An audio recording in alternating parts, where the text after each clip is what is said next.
Oh, have you seen it? The pollen is blooming, and if you suffer from sinus problems or allergies, then you don't need to look outside to know that the season for suffering has arrived. But there is help, and I'm joined today by Dr. Paul DiPasquale from the Vitale Institute. Good morning.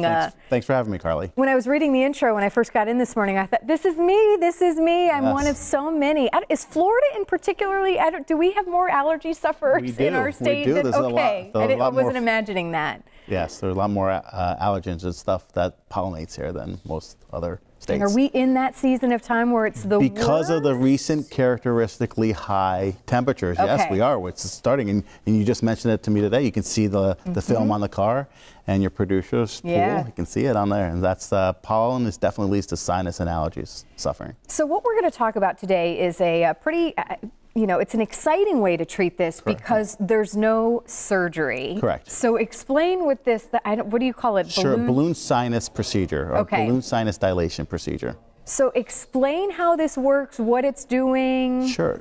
So Carly, what this does is it's an instrument that we use in the office. Okay. That's placed inside the nose, inside the sinus cavity, and dilated.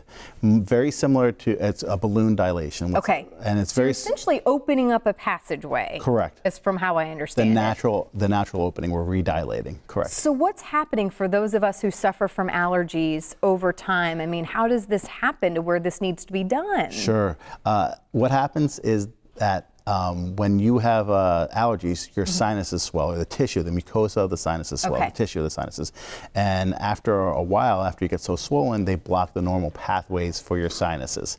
So we use lots of medications like antibiotics, nasal steroids, antihistamines to decongest your nose, to open this up. Sometimes that's not enough. If that's not enough, that's when we recommend a procedure like this. So who would be a best candidate for this? I mean, who are you seeing people who have been treated with medications that are finding no more relief from their antihistamines and the nasal steroids. Okay, and then my first thought too was age. I mean, I don't know, how young are we seeing? Down to 16. Usually, if it's less than 16, I want to go to the OR with them or the operating room with them just to make them more comfortable.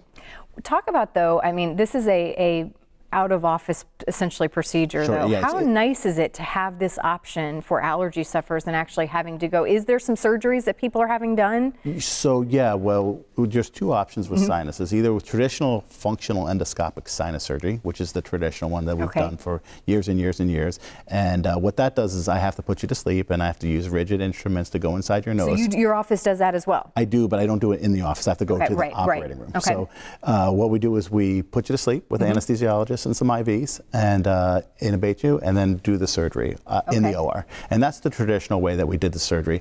The reason why that's the cons for that are the surgery, anesthesia, and the recovery time is a little bit longer than just 24 to 72 hours with this procedure.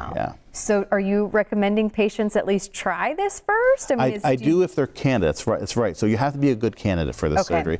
It's tough to tell over the phone, so most people I want them to call and come in, and we look at CAT scans and compare those CAT scans to other CAT scans that are successful with this procedure. And most people are candidates for this surgery. Some people who've waited too long, they need traditional sinus surgery, and that's what we recommend. Well, as we kind of wrap here, what is your take home? I feel like there's so many people, suffering from allergies. How do you know when enough is enough?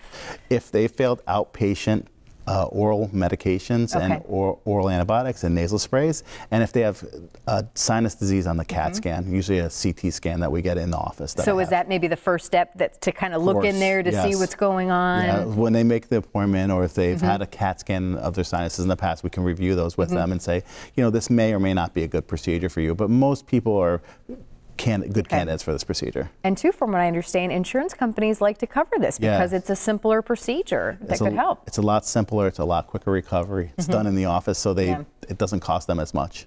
All right, well, we'll put up your info on the screen here. Doctor, thank you so much for coming in today, and again for offering this relief for so many of us that are suffering from allergies. And we look forward to seeing you again. Okay, doctor? Thank you.